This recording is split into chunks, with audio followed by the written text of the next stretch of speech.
Hi guys, welcome to my channel fearless and Ajith గారి పట్టుదల movie అయితే రిలీజ్ అయింది. అండ్ మూవీ ఎలా ఉందని మాట్లాడుకునే ముందు చాలా మంది నా వీడియో చూస్తున్నారు కానీ సబ్స్క్రైబ్ చేసుకోవట్లేదు. Please try to subscribe.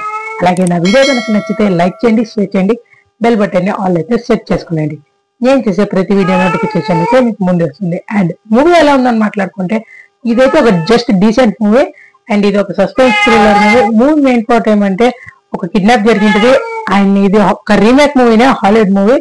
And ఆ ఓల్డ్ వైఫ్ కిడ్నాప్ జరిగింది. ఏం జరిగిందని వెతికేదే ఈ మూవీ మెయిన్ ప్లాట్. అండ్ ఎలా తీసుకొని వెళ్ళారు ఏమని మాట్లాడుకుంటే ఫస్ట్ ఆఫ్ స్టార్టింగ్ ఒక సాంగ్ తో స్టార్ట్ అవుతుంది. ఆ సాంగ్ అయితే నాకు అంతగా నచ్చలేదు. అండ్ అలాగే స్టార్టింగ్ ఒక హాఫ్ అన్ అవర్ బోరింగ్ గా ఉంటుంది మూవీ.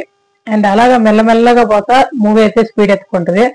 ఇంట్రెస్టింగ్ గా ఏం జరుగుతుందనే క్యూరియాసిటీలో అయితే నడుస్తుంటది. అండ్ అలాగే ఇంటర్వెల్ సీక్వెన్స్ లో ఒక ట్విస్ట్ ఉంటుంది. ఆ ట్విస్ట్ మాత్రం చాలా బాగుంటది.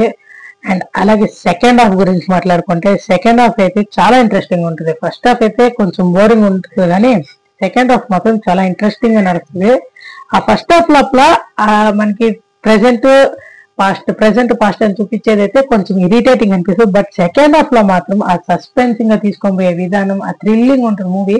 ఏం జరుగుతుంది ఇక్కడ, ఏం జరుగుతుంది, ఎవరు ఏం చేస్తున్నారు అనే ఫీలింగ్ ఉంటుంది. అండ్ అలాగే సెకండ్ హాఫ్ లో మాత్రం అజిత్ గారి ఫైట్ సీక్వెన్స్ కానీ యాక్షన్ సీక్వెన్స్ బాగున్నాయి. బట్ మూవీలో మెయిన్ మైనస్ పాయింట్ ఏంటంటే అజిత్ గారికి ఎలివేషన్ సీన్స్ లేవు. ఇంత పెద్ద స్టార్ హీరోకి ఒక ఎలివేషన్ సీన్ పడుకుంటే ఆ ఫ్యాన్స్ కంతా కొంచెం డిప్రెస్ అయిపోతారు. బట్ ఎలివేషన్ సీన్స్ అనేది వింటే గానీ నిజంగా చాలా బాగుండేది. అది లేకుండా అది కొంచెం రియలిస్టిక్ గా చూస్తుంటారు ఆ ఫైట్ సీన్స్ కానీ ప్రతి ఒక్కటి. బట్ నాకు నచ్చింది. అండ్ అలాగే త్రిష గారి క్యారెక్టర్ ఎక్కువసేపు ఉండలేదు. బట్ ఆమె క్యారెక్టర్ కి ఇంపార్టెన్స్ ఉంది. అండ్ అనిరుద్ గారు కూడా బీజిఎం అయితే బాగా ఇచ్చారు. అండ్ అలాగే డైరెక్షన్ వర్క్ ఇంకొంచెం బాగుంటే ఇంకా బాగుండేది మూవీ.